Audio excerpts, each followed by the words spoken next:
मीठे पानी की मछली बहुत लजीज होती है। अगर यही मछली दरियाए सिंध की हो तो इसका लुत्फ भी कुछ और होता है। इस बारे में हमें बता रहे हैं कश्मीर से हाकिम नसीरानी।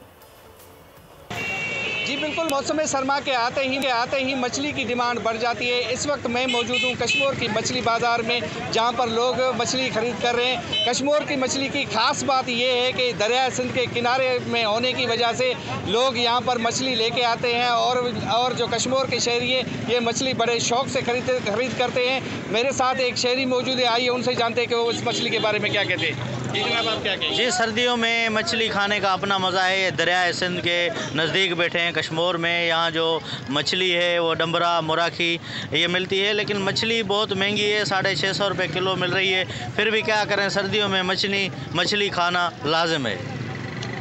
जी, आपने शहरी की बात सुनी, उनकी एक दुआई भी है कि मछली महंगी है लेकिन फिर भी सर्दियों में मछली खाना ज़रूरी है, क्योंकि मछली जो है वो कई बीमारियों का इलाज भी है और ख़ास तौर पर दरिया सिंध की मछली का एक लुत्फ़ ही अपना है। जी सब्सक्राइब करें और बेल दबाएं ताकि कोई खबर रह न जाए।